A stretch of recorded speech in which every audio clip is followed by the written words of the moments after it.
the Germans, they made that mistake of not embracing full wartime production. It took them 4 years into the war before they really did it. Unfortunately, a year has passed, and now, a few days ago, the European Union reached an agreement to launch this joint ammunition production program that will be able to provide 1 million shells per year once it is implemented, which will take another few months. And 1 million shells is naturally better than what we have now, but it's still far from what is needed. And what is worrying is that even if we would like to start this production now, we lack the capacity, simply the industrial production capacity. Well, that's another point, of course. Yes, we are very short, and of course, labour. Yes. And in Western Europe, we're in the midst of lots of strikes because people are fed up with high energy costs and inflation. Sadly so. So all of which is not conducive necessarily to immediately switching to large-scale production. Yes, and then another large problem is that we're also very short on the raw materials that is needed for production. Everything from steel, iron, the different chemicals that are used to come up with the explosives that are later. Well, this is, of course, because it's controversial, but that's fine. If you look at it, we have also had COVID, which caused a major dislocation to industrial production. We also have, for a lot of the more sophisticated things, you need these rare earth metals. Mm-hmm. About 90% of the world supply, which is now controlled by China. Yes. Mr. President Xi rather visited his puppet, mm-hmm. or maybe lapdog, yes. Mr. President Putin last week.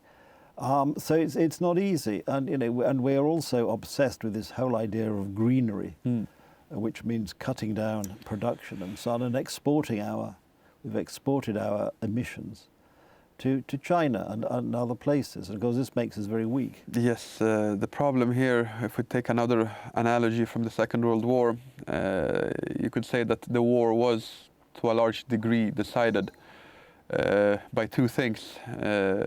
One was the Soviet will to fight, so to say, combined with their large pool of men. And on the other side, you had American industrial production. And once the US entered the war at the end of 1941, after the attack on Pearl Harbor, then this industrial giant really came into life. But the difference is that the Americans, they had a civilian industry that had to be transformed into military production.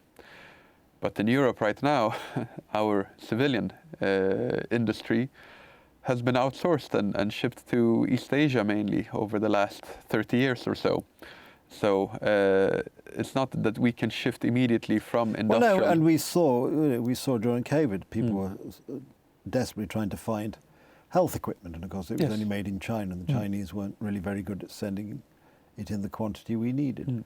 And this is a problem. And even simple things like steel, and you can't make steel because it's not very green. Yes. And it's bad for the environment. Well, if you can't defend the country, there's no environment.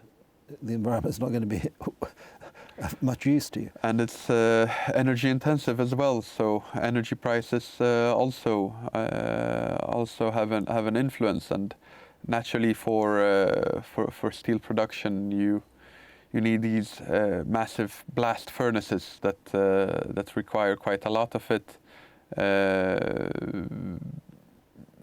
Normal electricity that you generate is maybe not used that much in that type of production. You use various types of fossil fuels instead. But the price on those fossil fuels would be lower if the normal electricity could be produced from, for example, large-scale nuclear energy programs. Building new nuclear energy is, of course, more expensive, but extending the lifetime of already existing nuclear power plants doesn't really come with that huge costs. So, for example, Germany, instead of